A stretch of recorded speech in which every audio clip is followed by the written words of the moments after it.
In this video, I'm going to be guessing every single UFC pay-per-view main event and co-main event for all the way until September, guys.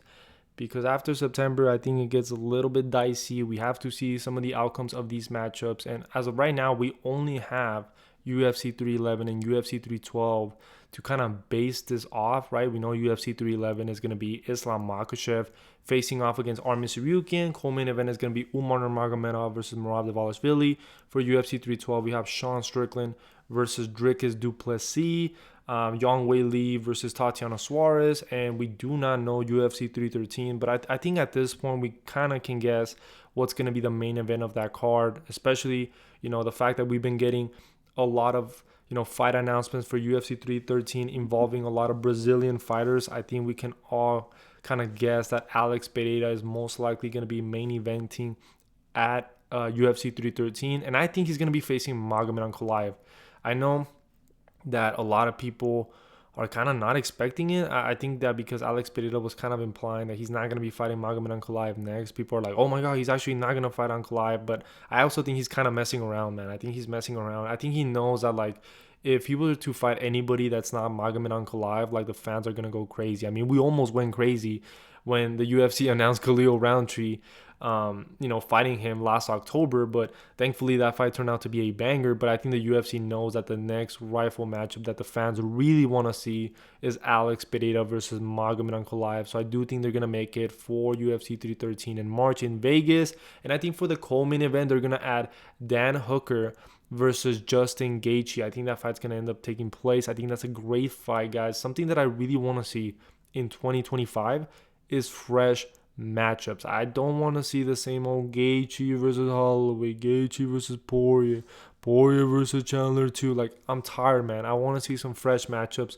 We've never seen Justin Gaethje fight Dan Hooker, and I also think it's a fight where a lot of people are underestimating Justin Gaethje, especially like recently I rewatched Dan Hooker versus Mateo Gamrot, which was a great fight, but I mean I still saw a lot of openings on the feet from Dan Hooker. The fact that he got clipped by Mateusz Gamrot is a little bit dicey to me. I think that if you're getting hit clean by Gamrot in some of those exchanges, I think Justin Gaethje could really like hurt Dan Hooker in that fight. I actually think I would pick Justin Gaethje on rewatch. I think a lot of people are overrating Dan Hooker because of that win against Mateusz Gamrot, which was a very close fight. You could have even given the fight to Mateusz Gamrot if we're being honest, but I mean I'd rather see Dan Hooker get to the top of the lightweight division than someone like Mateusz Gamrot. Now, another fight I would add to that card would be Diego Lopez versus Movsar Evloev 2 as a number one contender fight, guys. I really want to see this fight. I think right now there's not like a clear number one contender for Ilia Topuria,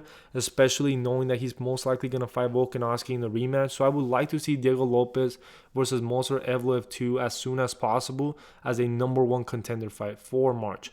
Now, for UFC 314, most likely taking place in Miami, I'm going to go with Ilia Topuria versus Alexander Volkanovski to the rematch. And this is a fight that we're not really all that excited for, especially because we know basically what's going to happen, if we're being honest. I mean, obviously it's a fight and Volkanovski is a very high-level fighter, and I'm not saying he can't make adjustments, but, the age, the durability is definitely not on his side here. And if I were Ilia Topuria, guys, I would try to get this fight out of the way as soon as possible, because if you really think about it, this fight is kind of a lose-lose for Topuria. If he wins, people are going to say, well, yeah, he beat him the last time. It was a very clean performance. And if he loses, obviously he loses, right? What I'm saying? And people are going to be comparing that first fight to that second fight. And I think the first fight was a very clean performance by Ilia Topuria. And I think people are already eager to see Ilia Topuria fight new contenders, to potentially fight Makhachev, to potentially fight, Oliveira, to potentially fight Movsar, to potentially fight Lopez. You know what I'm saying? We want to see fresh matchups for Topuria, and Volkanovski getting that rematch is more of a courtesy thing. But if I were Topuria, I would try to get that fight out of the way as soon as possible, because then if you stretch out this fight to the middle of the year, then we might only see Topuria fight once this year, and I think that would be a missed opportunity for him when there's a lot of good fights that he can get out of the way in 2025. So I would make Topuria versus Volkanovski 2 for April.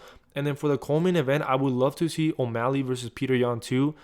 Unfortunately, guys, I do feel like O'Malley is going to get the title shot against the winner of Umar Nurmagomedov versus Murad Dvalishvili. As much as I would like to see, O'Malley versus Yan too, I don't think O'Malley wants that fight. I don't think he wants the smoke. I think he wants to get there against Umar or potentially Murad.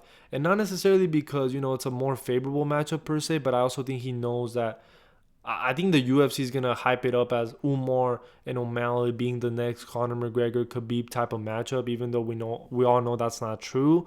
I think that O'Malley is gonna want that title shot, even though he only defended his title once. So I don't really see O'Malley versus John 2 happening, but I would love to see it for UFC 314. But if that fight doesn't happen, then you could add Dustin Poirier versus Rafael Fiziev as a co-main event 5-rounder. I think this would be a great matchup for Dustin Poirier. I think it would be, Rafael Fiziev has great Muay Thai. I think the striking exchanges would be incredibly entertaining. And like I said, I want to see fresh matchups in the lightweight division. I don't want to see Dustin Poirier versus Justin Gaethje or Dustin Poirier versus Oliveira.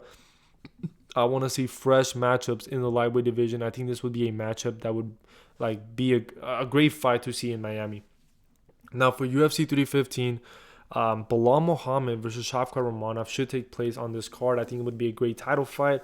I think that a lot of people are underestimating Shavkat, guys. I think a lot of people are underestimating Shavkat. Look, I know Shavkat didn't have the most clean, most, impressive, dominant performance against Ian Gary, but you also have to think about Ian Gary's style. And if you think about it, Ian Gary kind of makes his opponents fight that similar way. And if you think about Bilal Muhammad, who's a pressure fighter, who's a grappler, high volume, high pace, but doesn't really have a lot of power, doesn't really have a lot of finishing ability on the ground. I think that because Muhammad is going to be on the front foot, I think that's going to give openings for Rakhmonov with the striking, with his durability, with his power. So I think this is going to be a totally different matchup than his fight against Ian Gary. And like I said, I do think that people are underestimating Shavkat. I still think that Shavkat is going to be Bilal, man. I still think he's going to be Bilal. Am I as confident as I was last December or before last December? No, I'm not. I think Muhammad can definitely win, but I still think that Rakhmonov has the danger element that Bilal doesn't. You know what I'm saying? So I'm going to go Rakhmonov to win that fight. And then for the co-main event, I would like to see Alexander Pantoja versus Kai Kara-France. I don't really want to see Alexander Pantoja be main eventing pay-per-views in 2025. We got to leave that back in 2024. And then maybe add like a Kamaru Usman versus Joaquin Buckley to that card. I think that would be a fantastic matchup. Winner gets a title shot maybe later in the year or in early 2026. I think that would be fantastic. Now for UFC 316, early June, right? I'm going to assume there's going to be 2 pay-per-views in June, just like there was in 2024. Let's make Juliana Pena versus Kayla Harrison. I think that would be the main event. I know that, us MMA fans, we're not really in favor of women main event pay-per-views, but, all these cards are going to be stacked with big names. So obviously there's going to be a card in the middle of the year that is going to kind of be a very weak pay-per-view, and I think that's going to be Pena versus Harrison. But I think you can make it good, man. I think you can make it good if you make the co-main event Charles Oliveira versus Max Holloway 2 for the BMF belt. I think that would be a fantastic fight, and I think that if you add it to Juliana Pena versus Kayla Harrison, I think a lot of fans would be excited. Maybe you even make Charles Oliveira versus Max Holloway the main event on top of Pena versus Harrison, and then maybe add like a Colby Covington versus Ian Gary, or add some fun fights. And I think the card would be doable. You know what I'm saying? I would still be very excited for that card. Now for UFC 317 International Fight Week, this has to be a very, very stacked card. Tom Aspinall versus John Jones is a fight that we want to see, and I think that the perfect spot for this fight is International Fight Week with a co-main event of Dricus du Plessis versus Hamza Chimaev. I mean, tell me that would not be a massive pay-per-view for International Fight Week, especially if you add some amazing fights to the main card on top of that. It would be absolutely fantastic. So that's really what I want to see for International Fight Week. Now for UFC 318, for July, I'm going to go with Umar Nurmagomedov fighting Sean O'Malley in Abu Dhabi. I think they're going to go back to Abu Dhabi. Maybe we even see Islam there. The thing with Islam is that I don't see a lot of opponents for him at 155 currently, especially if he runs through Armin Tsarukyan. I mean, he's already fought Charles Oliveira. He's already fought Dustin Poirier. So there's a lot of things that are going to need to happen. In between that, maybe we get a new contender at 155 for Islam to fight in Abu Dhabi. So I'm going to go with Umar to fight O'Malley as a main event. Maybe they stack it with a lot of Russian fighters. Maybe they add Ankalaev if he loses to Pereira. Who knows? And then that is it.